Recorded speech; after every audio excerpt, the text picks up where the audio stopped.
मुझे एक जानकारी साझा करनी है।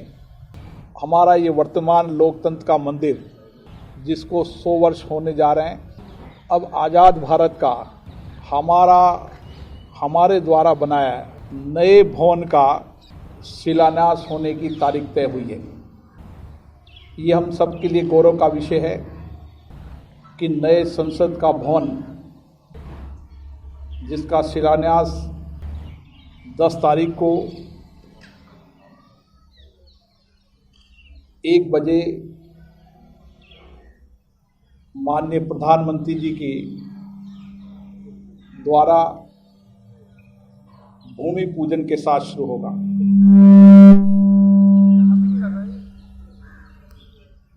क्योंकि ये विशेष रूप से मेरे लिए सौभाग्य का विषय है कि संसद भवन में, लोकसभा और राज्यसभा में हमने सामूहिक रूप से सरकार से, प्रधानमंत्री जी से आग्रह किया था कि हमारा लोकतंत्र परिपक्व भी हो चुका है, मजबूत हो चुका है। हमने इस लोकतंत्र के मंदिर से विकास की नई ऊंचाइयां छुई है। वर्तमान परिप्रेक्ष्य के अंदर ये भवन छोटा भी है और हमारे संवैधानिक दायित्वों को निभाने के लिए वर्तमान परिप्रेक्ष्य के अंदर आधुनिक तकनीकी की भी आवश्यकता को देखते हुए नए संसद भवन का निर्माण होना चाहिए। प्रधानमंत्री जी और सरकार ने हमारे आग्रह को स्वीकार किया।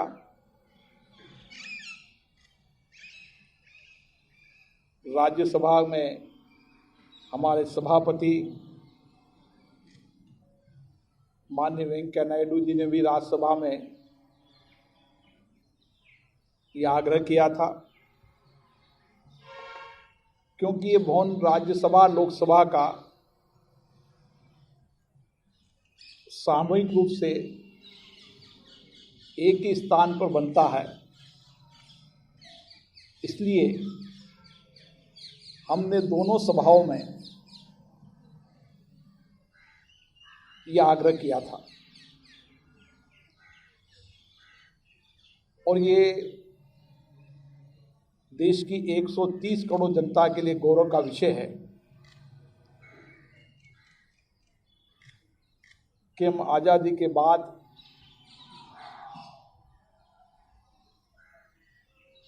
भारतीय शिल्पकारों से वह भवन बना था जो भी भारतीय शिल्पकारों के द्वारा बना था। ये नया भवन भी भारतीय शिल्पकारों के द्वारा आत्मनिर्भर भारत, स्वदेशी, सब देश की, अलग अलग देश की विविधताओं की अलग अलग महत्वपूर्ण वस्तुएं और कई अलग अलग प्रदेश की अपनी अपनी वहाँ की कलाकृतियाँ, वहाँ की विशेष रूप से वहाँ की अपनी द्वारा, अपने शिल्पकारों के द्वारा बनाई हुई कई हस्तशिल्प की वस्तुएं भी यहाँ पर लगेगी। उनकी कलाकृतियों को भी यहाँ दर्शाएंगे। तो एक तरीके से भारत का विविधता का सपना लेकर ये हमारा नया संसद भवन बनेगा, जो हम सबके लिए गौरव का प्रतीक होगा। क्योंकि यहाँ से हमने पुराने संसद भवन से हमारी आज़ादी की यात्रा शुरू की थी और नए संसद भवन के अंदर जब आज़ादी के 75 वर्ष होंगे तब हम नए संसद भवन के अंदर जो हमारे गौरवपूर्ण इतिहास का लोकतंत्र का मंदिर होगा, वहाँ हम सदन की दोनों सभाएं वहाँ पर शुरू करेंगे, क्योंकि इस एक लंबी यात्रा के अंदर भारत के लोकतंत्र और मजबूत हुआ, परिपक्व हुआ है। हमने विकास की दृष्टि से भी भारत को दुनिया के कई देशों में से आगे की ओर ले गए हैं। इस समय आवश्यकता भी थी और भविष्य को देखते हुए भी नए भवन की अत्यंत आवश्यकता प्रतीत हो रही थी, क्योंकि दुनिया के अंदर आधुनिकता में बड़ा परिवर्तन हुआ है। हर दृष्टि से, चाहे हम इसको भूकंप की दृष्टि से देखें, सुरक्षा की दृष्टि से देखें, नए गैजेट लगाने की दृष्टि से देखें, तो मैं पूर्ण डिटेल आपको चर्चा कर जब मेरी अगली प्रेस वार्ता होगी तो मैं पूरी डिटेल आपको चर्चा करूंगा कि किस किस तरीके से भवन बनेगा, किस किस तरीके से आधुनिक शिल्पकार इसमें अपनी हस्तकलाओं को सजोएंगे, उनके सपने यहाँ पर दिखेंगे। भारत के अलग अलग गांव में जो हमारे शिल्पकार हैं, उनकी बनाई हुई कई वस्तुएं, उनके हाथ से बनाए हुए सपने इस हम लोकतंत्र के मंदिर में रखेंगे। विशेष रूप से इस भवन को दिल्ली भूकंप की विशिष्ट जोन 5 के अंतर्गत आता है, उसको देख के इस भवन को बनाया जाएगा। इस भवन के अंदर हमारे कई इंजीनियर, कई मजदूर 2000 प्रत्यक्ष रूप से काम करेंगे, 9000 से अधिक अप्रत्यक्ष रूप से काम करेंगे, 200 से ज़्यादा और देश भर के कई हस्तशिल्प इंडस्ट्रीज के लोग, उद्योग के लोग भी इसके साथ जुड़े होंगे। ये संपूर्ण आत्मनिर्भर भारत का एक ऐसा मंदिर होगा जिसमें संपूर्ण देश की विविधता इस संसद भवन की एक झलक में नजर आएगी। ये भवन पिछले भवन से 17,000 करीबन बड़ा होगा। इसमें आने वाले समय के अंदर संसद सदस्यों के संख्या की दृष्टि से भी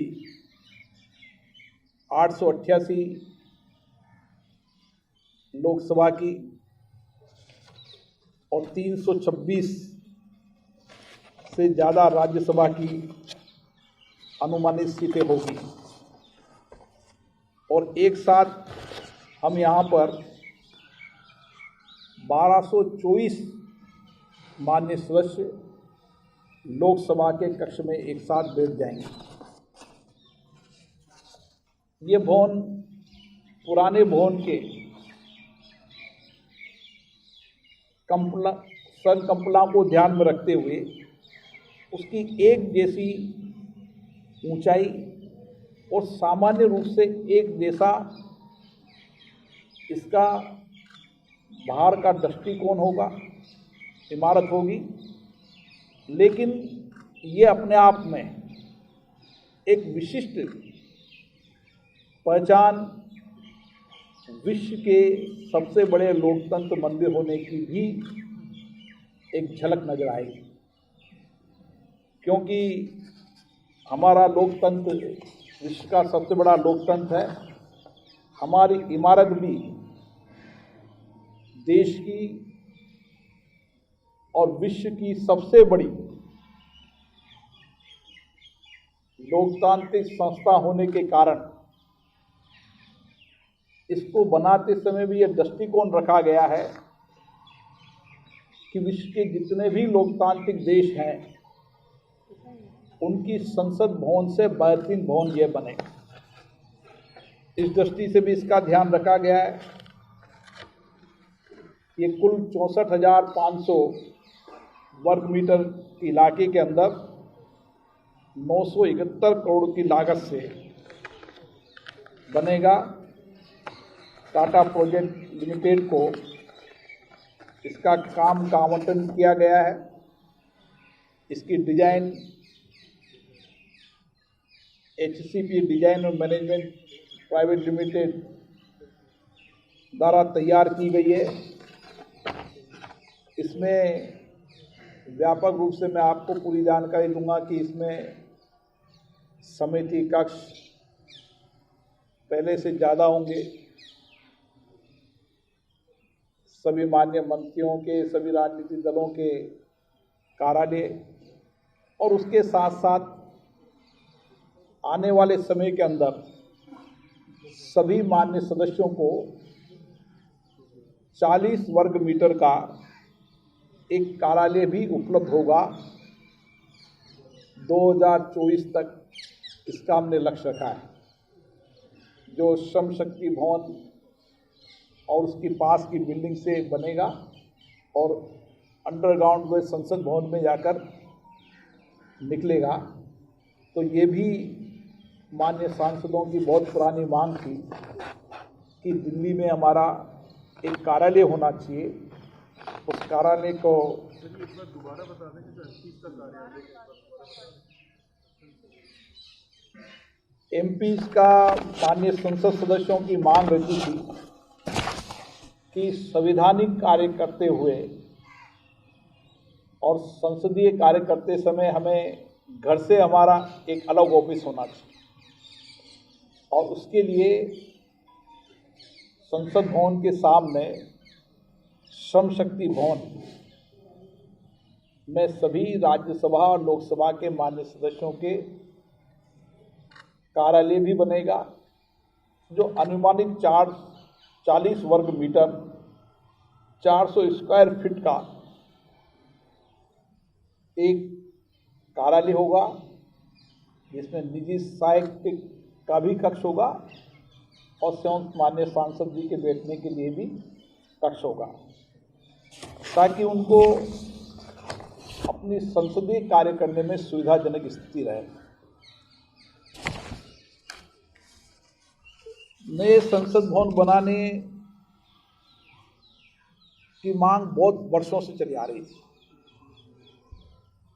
जब हमारी संसदीय लोकतांत्रिक व्यवस्था 1950 में जब संविधान बना था, उसके बाद कई बार संसद के अंदर इसकी चर्चा हुई, डिबेट हुई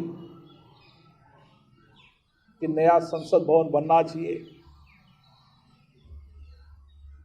हमारे आज़ाद हिंदुस्तान के आज़ादी के बाद का लोकतंत्र मंदिर बनना चाहिए।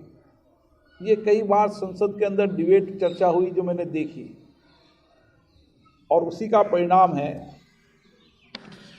कि हम इस कार्य को करने जा रहे हैं। और मैं इसके लिए माननीय प्रधानमंत्री जी को विशेष रूप से धन्यवाद दूंगा कि उन्होंने हमारे दोनों सदनों के आग्रह को माना और विशेष रूप से इस भवन को इतने कम समय के अंदर आधुनिक तकनीकी का और हमारे भारतीय शिल्पकारों की, जो नए शिल्पकार हैं, पुराने शिल्पकार हैं, उनकी अद्भुत कलाकृति इस भवन के अंदर नजर आएगी। जहाँ हमारी गरिमा के अनुसार भी भवन बनेगा, वहाँ आधुनिक सुविधाओं से भी प्रयुक्त भवन बनेगा। इसकी क्योंकि जब संसद का पुराना भवन की 1 मंजिल थी, फिर 2 मंजिल बनी, 3 मंजिल बनी, जिसकी आवश्यकता हुई पुराने संसद भवन में वो परिवर्तन होते चले गए, जिसके कारण ठीक से रोशनी, बैठने की व्यवस्थाएं, उन सब में जो आवश्यकताओं के अनुसार परिवर्तन होता गया, तो उसके कारण मूल ढांचे के अंदर काफ़ी परिवर्तन हुआ था। क्योंकि अब आगे के 100 साल से भी आगे के भवन बनाने की कार्य योजना इसमें बनाई है, तो मुझे निश्चित रूप से मैं कह सकता हूं कि ये भवन दुनिया के लोकतंत्र मंदिरों में सबसे बेहतर और नई तकनीकी और सुरक्षा की दृष्टि से उपयुक्त भवन होगा, जो हमारे गौरव का प्रतीक होगा। ये हमारा भवन ईंट पत्थर का भवन नहीं, ये 130 करोड़ जनता की आशाओं आकांक्षाओं का प्रतीक है, जहाँ पर बैठकर हम सभी माननीय सांसद अपनी अपनी भावनाओं का अभिव्यक्ति करते हैं और वहाँ पर जनता की बात को कहते हैं और लोकतंत्र को मजबूत करते हैं। मुझे आशा है कि संसदीय कार्य को देखते हुए ये भवन सभी माननीय सांसदों के लिए भी उपयोगी साबित होगा, और जो माननीय सांसद यहाँ पूर्व में रहे हैं, जिनकी भी अपेक्षाएं थी कि संसद का नया भवन बने, उनके सपने भी पूरे होंगे। पुराना भवन हमारी पुरातत्व संपत्ति है, उसको भी हम रखेंगे। भारत का संविधान वहाँ बना है, केंद्रीय कक्ष है, वो सारे भवन को हम हमारी पुरातत्व संपत्ति के रूप में, उस समय के जो हमारे शिल्पकार थे, जो मैं सोचता हूँ कि उस समय की परिस्थिति के सबसे आधुनिक शिल्पकार थे, जिनके पसीना बहा, जिनके हाथ की कला करती रही, उसको हमेशा देश देखेगा और आने वाली पीढ़ियां भी देखेगी। इसलिए उस भवन को हम उसी अवस्था के अंदर रखेंगे। म्यूजियम बन रहा है, कार्यक्रम हो रहा है, म्यूजियम पूजन का कौन से गणमान्य लोगों को आप लोगों ने इनवाइट किया है और कितने लोग रहेंगे? और एक और सवाल सर, जो नई बिल्डिंग बनेगी उसमें क्या सेंट्रल हॉल होगा? सभी के अंदर, नए भवन के अंदर वो सब सुविधाएं होगी जो आज के वर्तमान परिप्रेक्ष्य में आवश्यकता है। और जो आपने चर्चा की, सभी मान्य गणमान्य अतिथियों को कोविड की दृष्टि से देखते हुए हम सबसे चर्चा कर रहे हैं, सभी राजनीतिक दलों से चर्चा करेंगे। कुछ लोग फिजिकल होंगे, कुछ लोग वर्चुअल देखेंगे। मुझे लगता है कि पूरा देश इसको, उस दिन को भूमि पूजन, उस शिलान्यास को देखेगा।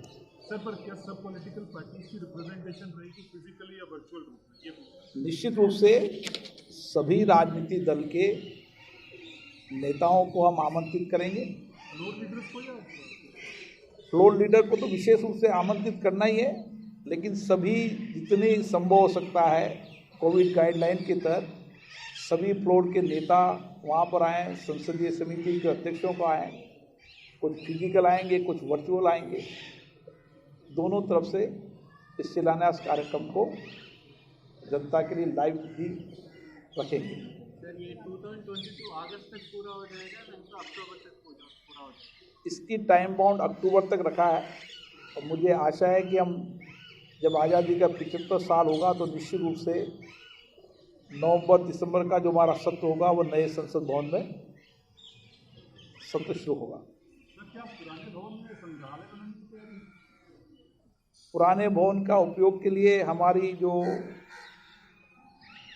कमेटी है वो चर्चा करेगी कि इस भवन का क्या उपयोग करना है, कैसे उपयोग करना है, उसके लिए बैठकर चर्चा करेंगे। लेकिन पुराने भवन को हम उसी तरीके से रखेंगे, इसको और कुछ जो छोटी मोटी कमी होगी उसको और ठीक करेंगे, लेकिन पुरानी भवन, क्योंकि यहाँ पर आज़ादी के बाद हमारे सभी आज़ादी के लड़ने वाले प्रणेता यहाँ बैठे थे, आज़ाद हिंदुस्तान की इबादत यहाँ लिखी गई थी, संविधान यहाँ पर बना था, इसलिए आने वाली पीढ़ियाँ इसको देखें, इससे प्रेरणा ले।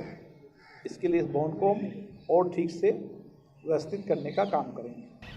हम किसी देश की नकल नहीं करते, हमारे देश की नकल दुनिया करेगी, क्योंकि भारत दुनिया का सबसे कार्यशील लोकतंत्र है। यहाँ का लोकतंत्र आज़ादी के बाद सशक्त हुआ है, मजबूत हुआ है, स्थायित हुआ है। 17 आम चुनाव हुए हैं, 8 बार सत्ता का हस्तांतरण हुआ है। इसलिए एक जीवंत लोकतंत्र है हमारा। इसलिए हमारे लोकतंत्र के मंदिर को देखने विश्व के अन्य देश के लोकतांत्रिक देश देखने आएंगे। ये ग्राउंड फर्स्ट और सेकंड फ्लोर, जो जितने फ्लोर अभी वर्तमान संसद के, उतनी ऊंचाई के बराबर को इसका रखा